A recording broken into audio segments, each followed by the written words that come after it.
All right, so I am uber excited. I am so excited about our featured speakers today. And I think it's really incredible. We talk a lot. Well, there was a big social media conversation today, Blair and the slot machine and all that kind of great stuff. And me and Angel have been super excited about being able to interview our next speaker. And it's so interesting. It's so interesting. People get brought into your life in the most interesting ways, right? Here's a conversation that happened on Facebook about some anti-aging and we happen to live in the same hood and let's go meet for I was so excited. Oh my gosh, someone wants to meet at a cafe. We all just kind of came out of that. So someone's gonna meet me at a cafe. And you look at somebody and we spend a lot of time promoting and marketing and and creating a following. In 3 minutes after meeting this woman, I'm like, I didn't know who she was before, but I know and I'm following everything she does. It's just one of those people that you meet and you're like, if they ask you to do something, like Sandy asked me to do something, I just say yes. Julie asked me to do something, I say yes. We first met, we had this conversation about anti-aging. First of all, I met her, I was like, I don't even think you need anti-aging, but that's another conversation. Through and through. And then she's like, I'm doing a concert next week. I'm like, I'm going, like I'm going, and gathered a couple of people and off we went to listen to her sing. But so a couple of things about Downtown Julie Brown. Downtown Julie Brown is that this woman has hit her home stage before the big stage from 3 years old. I've got to hear some of that story because she's been sharing with us for They Did It tour. Professional radio broadcaster who's interviewed so many celebrities, and I know that we're going to talk a little bit about that's going to be one of my questions, but I just want to you're going to know you're going to know them. You're going to know them. Professional actor, and I didn't know that you were a voiceover. I didn't know that until I started reading your information, right? A voiceover artist. Her first film resulted in meeting John Huston and a scene with Sophia Loren. Sophia. Let's have a glass of wine with Sophia.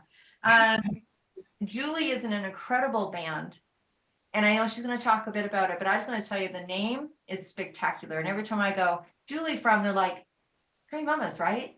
Sylvia Hotel, right? I'm like, yeah, that's right. So Julie Brown, thank you so much for gracing us and taking time. And you also win the social media award. I mean, you rocked it in social media. I was like, oh my God, you're a master. You should be teaching social media marketing. You're amazing. You are amazing. Amazing person. Thank you so much. You become one of those, you become a friend. You just become such a great friend and you're such a beautiful soul. So welcome to the Stand Up, Speak Up and Show Up. Thank you, Deborah. I just want to say I have been on board all morning, all afternoon, and my heart is full. I am totally honored to be part of this group. I'm so proud to be part of this group. And Deborah, Angel, Dorothea, thank you so much for all the work that you have done and continue to do to keep this together. I just want to say off the top, here's the professional broadcaster. I oversang in December. We had back-to-back crazy gigs, which is amazing, totally amazing, because the Hot Mamas, my singing group, were all mature women, and we are getting these gigs. It's just so fantastic that people support us the way they do. Anyway, I oversang. I also I was asked to be a host at a new jazz radio station. That was this past summer. So I went in there. In a lot of ways, it was like starting all over again because my expertise is interviewing, and I began my career as a news broadcaster. They wanted to hire me as a DJ, and I loved it because music is everything to me. It always has been. P.S. After a week of intensive training, one of the employees came to work with COVID. And unfortunately, she didn't tell anybody. So The whole staff was infected, including yours truly. Mm. And I just turned 78 2 days ago. And frankly, I thank you. Um, from the middle of July right up until now, my voice, my speaking voice, is not back. You can hear the hoarseness. Yeah. Mhm. I am going to be working with an incredible woman this coming Thursday who helped a girlfriend of mine who had a similar problem. I can still sing. Isn't that crazy? I am. We are definitely performing, but I'm sorry about the hoarseness. Okay. So No, you no got apologies. No apologies. It's very sexy. It's, let's talk to Shelby. It's very sexy. Look, I know there's a couple of questions that I want to ask.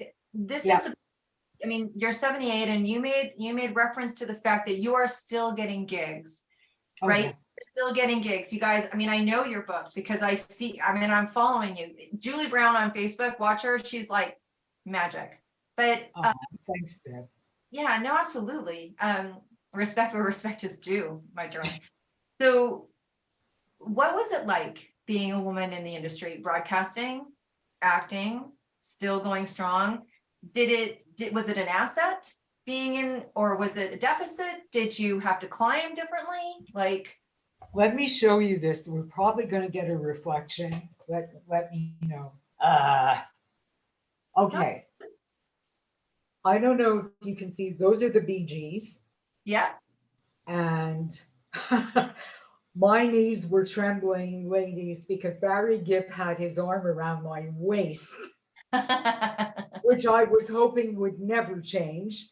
Um, but you can see of that whole team, I am the only female, right? Okay. So you asked, I'm going to tell. I had to fight. I had to fight. Um, I was hit on. I was a single mother, and the fact that I had been hired and was going to receive a steady paycheck was the most marvelous thing. I think many of you can relate to that. Okay, now I said I was hit on, and it was by one of the guys in that picture was the news director, and I had to work with him daily. However, I also want to say the music director of that radio station had my back. That was a guy. And when I confided in him, because he sensed he was a sensitive, he sensed that I was suffering. There was the joy of doing what I wanted, which was interviewing, but there was the dread of walking into that radio station in the morning knowing I was going to be alone with this person who just would not let up. And then the music director said to me, let me handle this. And it was hard for me because I tried so hard to do this, to resolve this on my own, and it wasn't working. And as two of the speakers mentioned, we're women, we're independent, I can do this, I don't need any help, blah, blah, blah. I needed the help. He stepped up. That was it. It ended. So just to say, in defense of the zeitgeist at the time, women's lib was looked upon as very threatening. I used the word spokesperson on the air. I refused to say spokesman when it was a woman speaking. I did that throughout my career. Even after I moved out to British Columbia from Montreal, Quebec, which is where I'm from, I was in a massive newsroom with the number one talk station in Vancouver. Women reporters from Ottawa doing their thing, giving these guys a feed. Spokesman. They were calling him spokesman. I just said, no, no, bloody way am I getting on the air and referring to a woman, thank you very much, as a spokesman? So, it was tough. I was at an FM station. They were the big guns. At the AM station, they had the massive ratings. I will tell you, though, it was the David and Goliath story, because by the time I left that radio station, the FM station had half a million listeners, and the AM station's listenership was starting to go down. And when I think about it in retrospect, I bet there were women and men out there that didn't like the idea that they were calling women men on the air. I mean, give me a break. But at the beginning, oh wow, resistance. I'd come out of the studio and they'd be laughing at me. And it was that thing of, hey, in my soul, I knew I was doing what was correct. And it was just that thing of, I'm going to put that white light around me and I'm not going to listen to this negative bullshit. And I haven't for my entire life. So I don't know. I went off the rails there, Deb, but No, it's important. I mean, Julie, I've said many times, like, we talk a lot about the generation that's coming, the generations that's coming, and how it might be easier this way or how it's easier that way. And I'm watching my 19-year-old start a business, and I was like, no one ever sat me down and told me to do a business plan. You know what I mean? 30 years ago. yes, And I always say, you have to look backwards. Like, like one day I'm going to be in Rogers Arena, and I'm like, okay, if you're 20, go find a 30-year-old and say thank you. If you're 30, go find a 40-year-old and say thank you. If you're 50, go thank a 60-year-old. If you're because you have to think backwards to go forwards. It really, yes, truly, I mean, that being able to say spokesperson, I'm still choked at applications where I got to give my marital status, MSS, right. MIS, MRS. I mean, it's going to be on my tombstone if that thing doesn't get fixed pretty soon. But I think it's the little things like that. Yeah. It's huge for you, and it should be huge for everybody. But it's that movement on this movement on this movement that we know and we fight and hold. And look at, I think there's a lot of us that can relate to being in a financial position and being scared to lose our job. Right? Yes. There's a lot of people like, ooh, if I say something, I'm either not going to make it to the next level, which was what Mel was, what Mel had Right. to do, the creativity that she had to go give the accolades this way, just for the betterment of the whole team, right? Took one for the team, and or be concerned about our paycheck, maybe not even getting up to the next ladder, right? So no, I think that's all very important. When you share, Well, yeah. I'll share something else with you that happened actually at that particular radio station when I came out here to Vancouver. I was there for 4 years, and believe me, uh, the accolades were huge from audience, from staff, blah, blah. The program director I had back then, who was the boss of all of us, uh, frankly, was a cocaine addict, and he had a contract. We didn't. Radio is different than doing film or even television because it's non-unionized.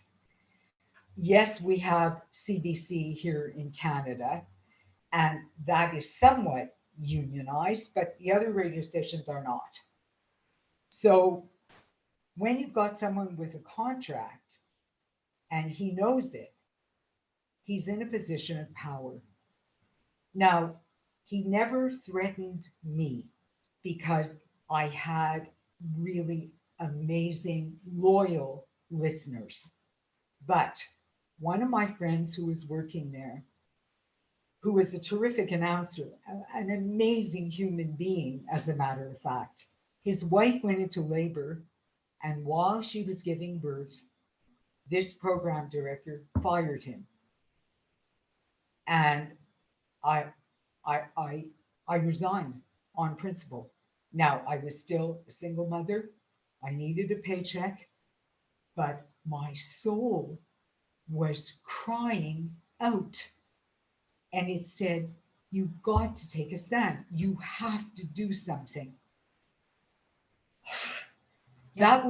That was so difficult. I left. I did not have another job to go to. I just I just felt in my being that the higher power was listening to me. And somehow or other, I would come out of this okay. And boy, it was tough. I also left a lot of wonderful colleagues there, and they tried to convince me, don't do this, don't do this. My telephone was ringing off the hook for 3 weeks. 6 days after I left, I was offered another job. And I ended up moving in that direction, which led me to the interviews with Bob Hope, Shirley MacLaine. It just goes on and on. Leonard Cohen for the third time because I interviewed him in Montreal. Can I tell that blackmail story? Yeah, yeah. Tell. I have to share this with you women.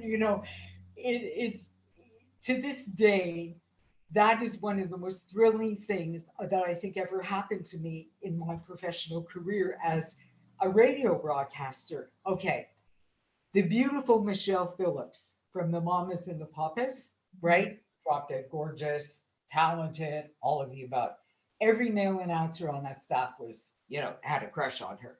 She was coming to Montreal. That radio station in Montreal, where the news director kept hitting on me and the music director saved my freaking life. Okay. It was an underground FM rock and roll station that was actually written up in Rolling Stone magazine. It was a bilingual station. We had both French and English listeners, which was so fabulous in Canada because we do have two languages. Anyway, to make a very long story shorter, Michelle Phillips, Michelle Williams, got her on the brain too. No, never interviewed her. But you never know. I may someday. Mhm. Okay. Anyway, Michelle Phillips was coming to Montreal to promote her concert, and she came to the radio station, and the guys were all going nuts, of course. And the phone rings in this little cupboard of a newsroom I have, and I go, "Yeah, hi, it's a reception. Um, we have Leonard Cohen on the phone." What? Uh, Control yourself. You're a professional.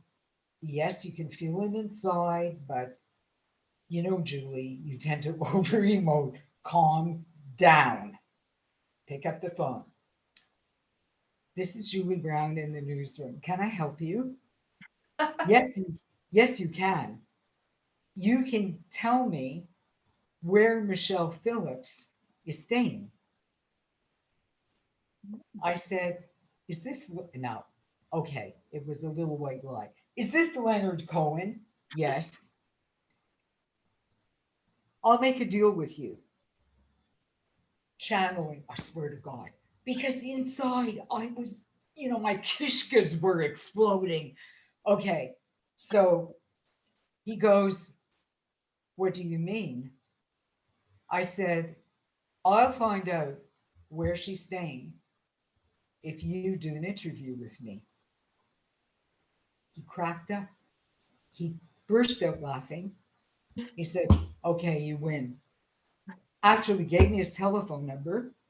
I flew into the studio where she was with, the DJ, scribbled her a note. Leonard Cohen just called. He obviously has a mad crush on you. He said, you know each other. She writes back, we do.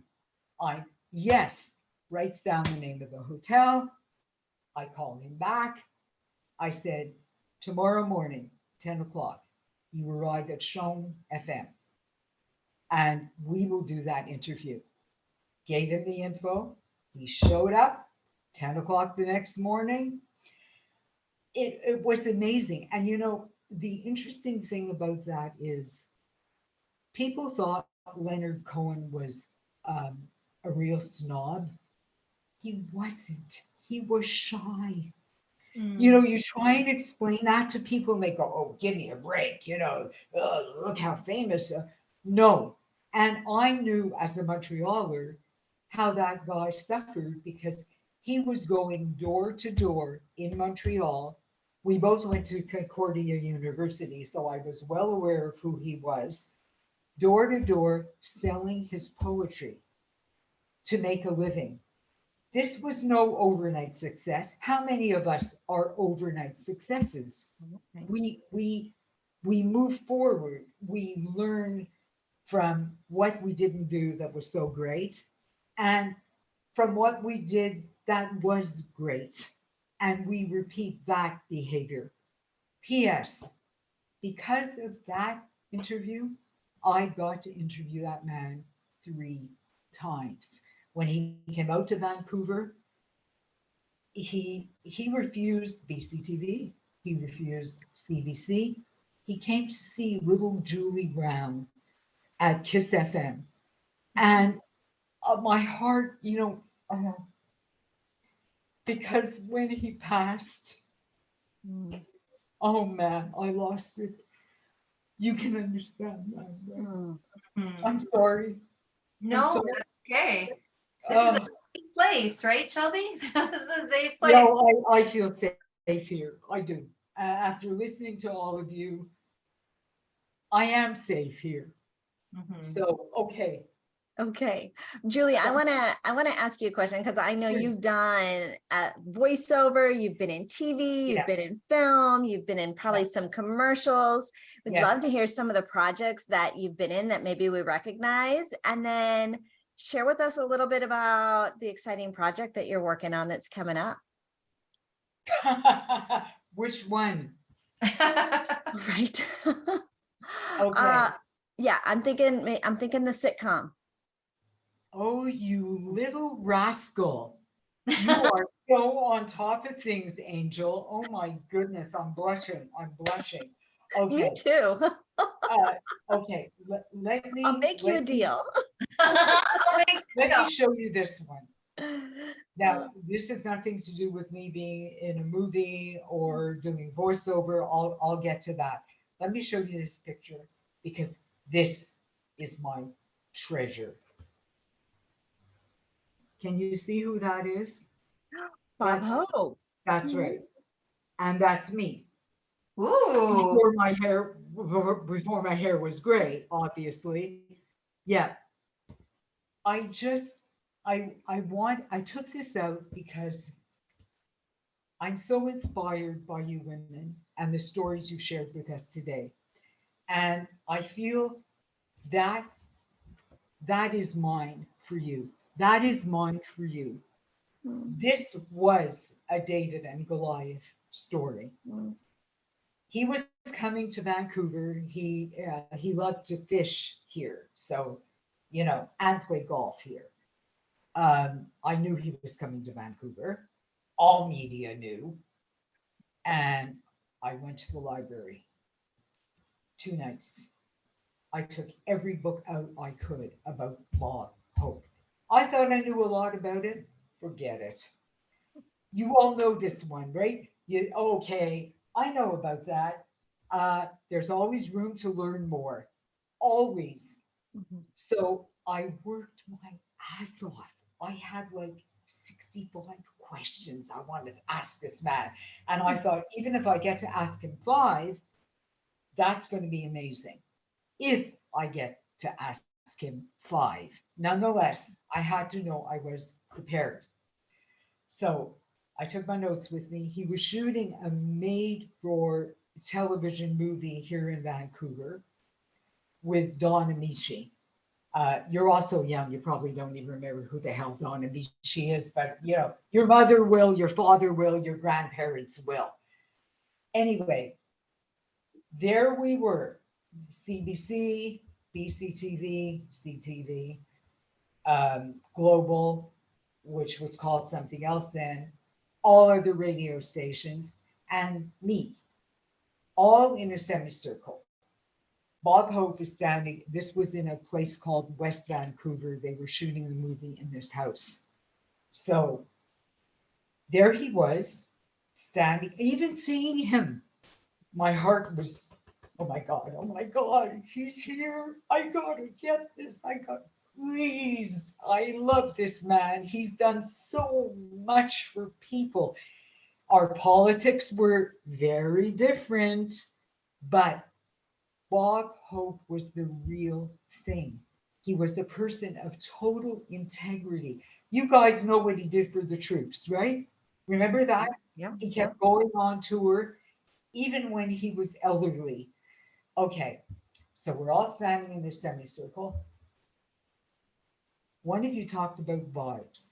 We don't see them, but we feel them. We know they're there. I just kept pouring love to that man. I was standing there. All I could think of was, Bob Hope, I love you. I won't blame you if I don't get this goddamn interview either. Mhm. But please accept this. Oh my God. His assistant walks over to me and whispers in my ear, okay, come with me. He's deaf in his right ear. Talk to him in his left ear, and he will decide whether or not you are the person he's doing the interview with. Wow.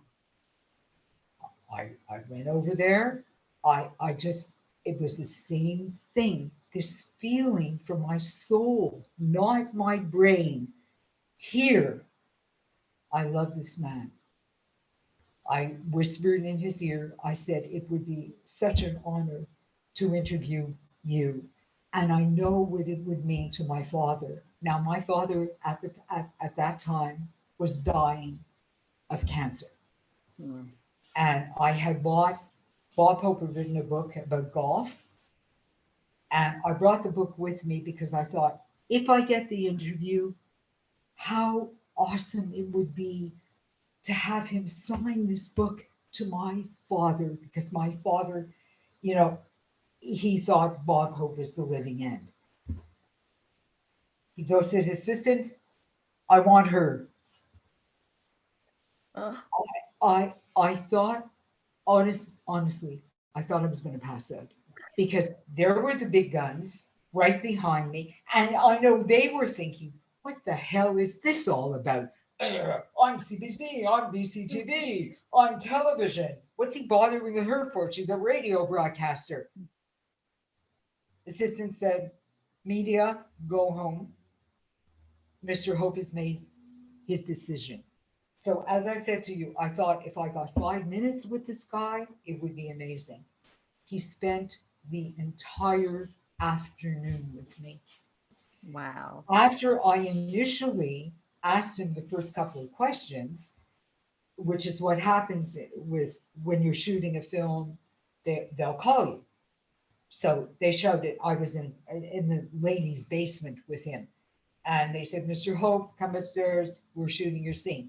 He looks, I started to put my coat on. He said, what are you doing? I said, well, you were kind enough to give me, at that point, I think we had about 10 minutes, something like that. He said, don't go. You stay. I'll come right back downstairs when I finish the scene. I couldn't, there was a side of me that believed what was happening, the soul. This is going, holy crap. What the hell? Don't shut up. Don't overthink this. Look at your questions. Be alert. Sound intelligent. Anyway, we had an amazing encounter. I was very fortunate in that a friend of mine was a television cameraman. He insisted on going with me. And I have it. I've got it on videotape. Ancient like me is videotape. I hope it hasn't disintegrated because it would be so nice to have it transferred, and then people could, I could put it on my Facebook site for people to see. I guess what I'm trying to say is no matter what the odds are, Mm. when you are coming from your heart and soul and it's in the right place, go for it. Don't let this get in the way. What if? Mhm. How can I compete with those guys? They are all unionized. Yeah. Blah, blah, blah. There it was. So, yeah. Okay, off on another tangent. No, Um, no, this is great, but I know that I know something's important for you to share, and I don't want to jump over you there, Angel, a little bit, but I just looked at the clock and I want to give this some breathing time. Is that I know that you started singing at 3 and you have a great story about that. I'd love for you to share that. But the other thing is you have something that people don't know about you that you wanted to share, and it's about blending the senses. You have something. Okay. Okay. I just, by the way, I am a drumstick. Okay. I am a chocolate drumstick. And Julie, do you want to share with us a little bit about your 3-year-old venture into music? Because sure. you are a music icon. You are part of the Three Mamas. You're doing another album right now, and some lucky winner is going to win some signed. So I want to give it time to talk about Okay. your Let me do the music thing and I'll try to be cohesive with that. And then we can get into synesthesia. yes. Okay. So I was blessed because my older brother had perfect pitch. He played accordion, he played guitar. Actually, that guy could sit down and play anything. He had a voice, he had a voice of an angel. He formed a group called the Raftsmen, and I'll go back to being 2 years old in a minute. At 78, you think that's easy? Okay. Although, frankly, honest to God, I turned 78 2 days ago, and somebody said to me, "But how old do you feel?" And I blurted out, "I feel like I'm 11. I don't feel any different inside. I feel like an 11-year-old kid at 78." So, for what that's worth. Anyway, okay. So, anyway, my brother. By the way, uh, the Canadians listening to this will know his group because they were the group that did the song Something to Sing About, This Land of Ours. That was my brother's group, the Raftsmen. They were called the Raftsmen. They sang in about, oh gosh, 16, 17 different languages. Okay. So when I was very, very young, everything was music to me. I think, my parents had a rough time. I think it was an escape mechanism for me because I felt such joy when I heard music. And at 3, I was already singing with my brother. He was 10 years older than me. And I was very fortunate that he was so encouraging and kind to me, which he was not to my older sister. I want to say my older sister did not sing, but he had a soft spot for me, and I was blessed. So even as a 3-year-old, we were already singing in harmony. I heard it, and he was like that. Um, so yeah, music music was, but Deborah, I don't think I'm that different from other people. Music is magic. It is magic. It's the one thing on our planet that brings everybody together, no matter where you're from, no matter what color your skin is, what religion you are. I mean, if not for me, I'm Jewish. If I hadn't joined a gospel choir, the Hot Mamas, my group, would never have happened.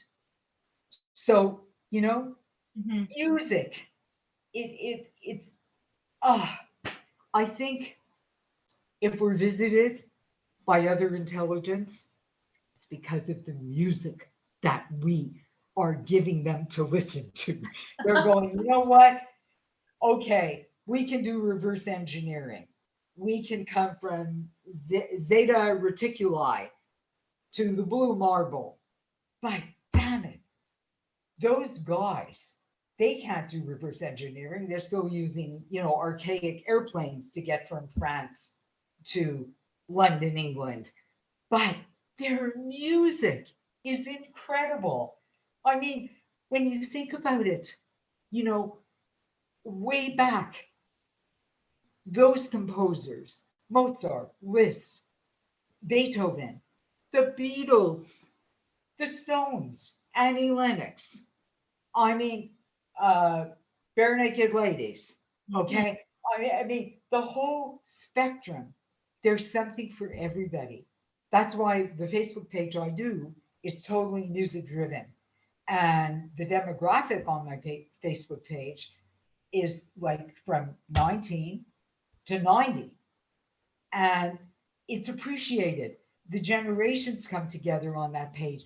They exchange stories, and I'm thrilled about it. Okay, onward and upward. Synesthesia. Now that started. This is my memory. It probably started when I was about 3, but recall was when I was 5 years old. Okay, so here goes. Dorothea, your name happens to be very delicious to Julie. All Dorotheas, all Dorothys, all Dorises. The second I hear the sound of that lady's name, I am eating a caramel bar. I know, Deborah, I know it's crap. I'm sorry. I had a sweet tooth when I was a little girl, and that's where these associations come from immediately. Like the second time I met Deborah, I was so fortunate she didn't turn around and say, okay, you're Looney Tunes. I'm getting the hell out of this coffee shop. This woman is nuts. Because I told her, now Deborah does have a taste. We're not going there. Drummond is the cone part of, what they're called, Deborah. I was describing that thing to you. Drumstick. Drumstick. Yeah. Yeah, not the drumstick chicken leg. Okay, the drumstick that you can get at a Mac store, the bottom part, the cone, that's drumming. And before I go any further, if any of you want me to tell you what your names taste like, I'm happy to do it. I just want to say all Dorotheas, all Dorothys, all Dorises. It's got nothing to do with, I'm seeing Dorothea for the first time today. We only texted. I don't know her. It's the sound. My name, Julie, tastes like a green gummy bear. How sophisticated is that, right? Ugh. So all Julies, we have another Julie on this page. Same thing. And anyway, it's called synesthesia. It rhymes with amnesia. That's how I get people to remember. That's how I remembered what the hell it was called. I did not know when I was a child that all other people didn't do the same thing. And so when I was in kindergarten and I was asked to read out loud, certain foods triggered my appetite, especially if the teacher asked me to read out loud around 10 to 12 before I was going home for lunch, and my mother was an amazing cook. So if she would say, okay, read, and I'm going jump, jump, jump, Sally, salivating. I'm already salivating. Then I go, Mom, please make Jump and Sally for lunch today. Okay. To make a very long story shorter, I started asking other children, what do you taste when you hear Mrs. Diamond? Looked at me like I was nuts. What are you talking about? Nothing. And I just clamped up. That was it. I told my mother and father about this. They thought I was, a little strange. They just ignored it. Other members of my family ignored it. Um, my younger brother became a psychologist, and he went to school in New Jersey. And he called me from there. I was still in Montreal. And he said, "There's a name for what you do." I said, "What?" On the cover of Life magazine, which was sort of like the People magazine when I was growing up, they had an illustration of lifesavers in different colors. And the caption was, "People who taste numbers." I said to my brother, "Holy crap. I don't just taste numbers. I taste everything, all words, including in French. My French isn't great, but it's the sound." So that was a big relief for me. And there are myriad forms of synesthesia. There's a fabulous visual artist in Ireland, Deb. I've got to get you that woman's name, because if you went to her and you said, "My name is Deborah Drummond," she would paint your name. She sees the color of the sound. There's a university professor at Harvard, um, who was with a friend of his, and they were having Thanksgiving together. And he bought a small turkey, and his friend said, "I'm starving. When are we going to eat?" kind of thing. And went into the kitchen, and he opens up the oven door and says, "Turkey's not ready." He said, "Well, you didn't use the meat thermometer." He said, "I know, but there's not an oblong shape around it." Oh, The wow. other guy was also a university professor at Harvard and said, "What the hell are you talking about?" That professor wrote the first book I ever read about synesthesia, because he became intrigued and he started doing research. At that time, nobody knew what the hell it was.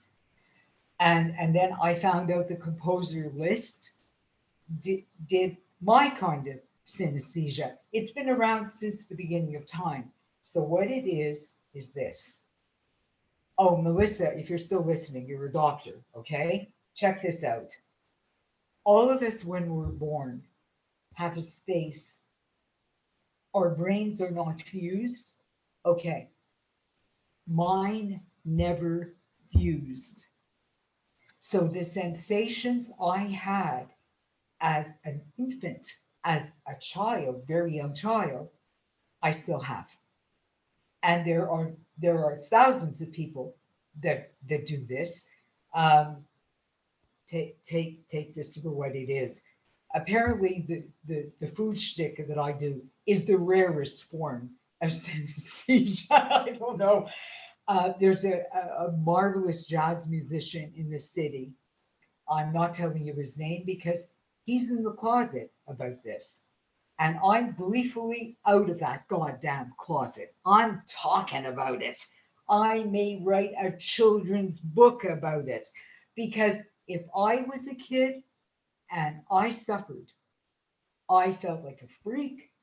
It wasn't until my kid brother became a psychologist. I mean,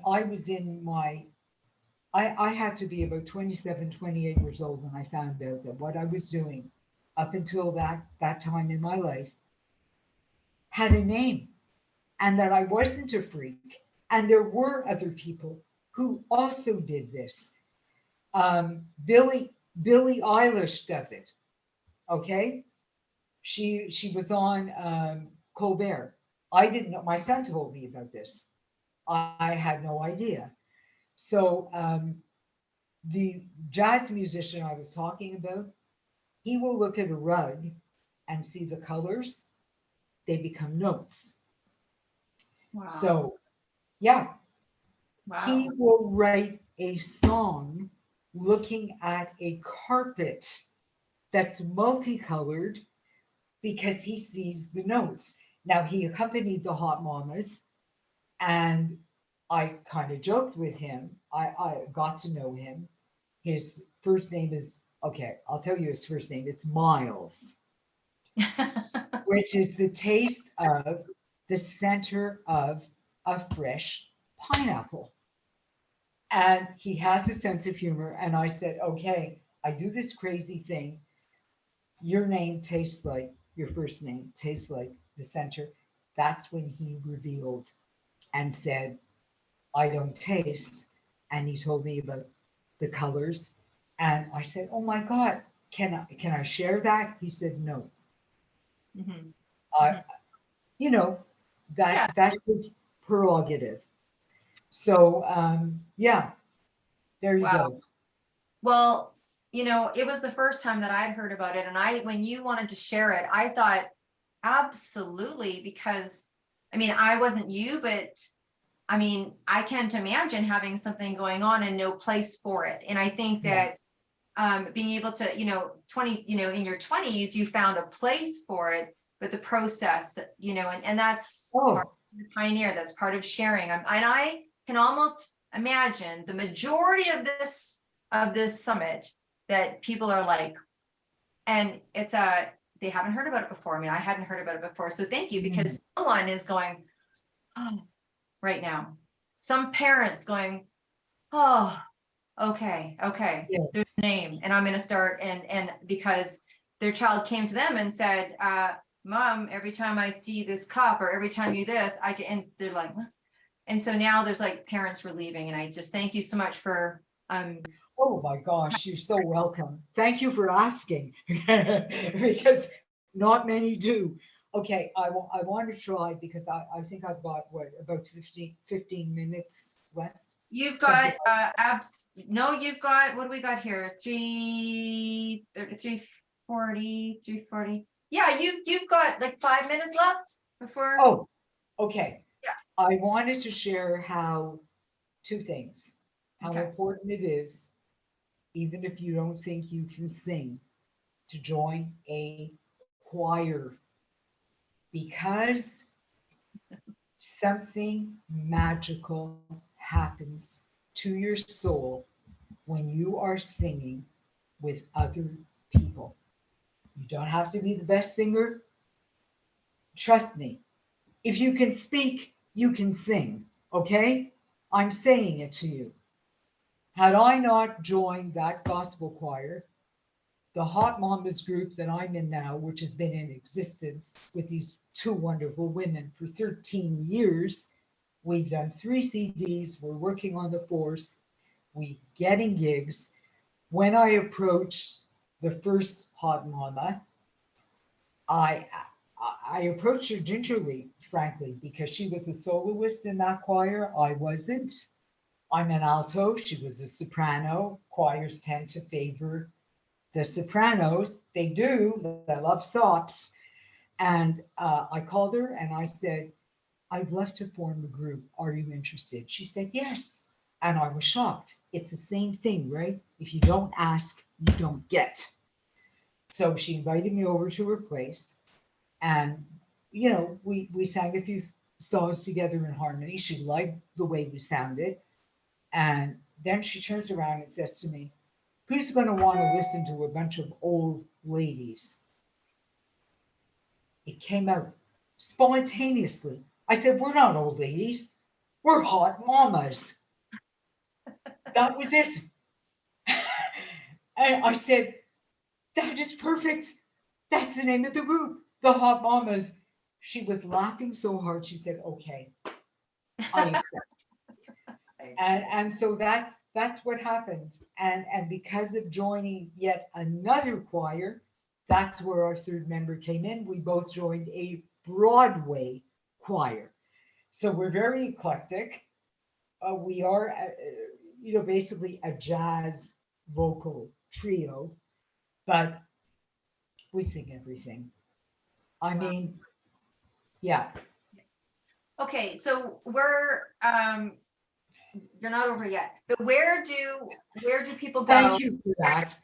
No, but where do people go you've got CDs, so it's on your website. Tell us your website. We're on all social platforms. I said to the most knowledgeable technical one of us, "Oh my God, we're on Amazon."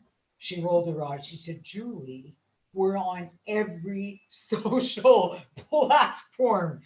So I usually go to Spotify because I can share on my Facebook page if there's, a music theme I come up with that day suits a Hot Mama song. It's a way for me to promote the group as well as promoting other musicians. So we are thehotmamas.com. Mhm. Easy peasy. Easy peasy. Mamas, important. Three Yeah. mamas, three M's, two A's. MAMMAS. Why? Because when we were ready to register the name, I said to Georgina, we better find out if there's another group out there that's calling themselves this. Looked up Hot Mamas. Oh my God. Breastfeeding site, porn site. I said to her, okay, we better put two M's in the middle of it.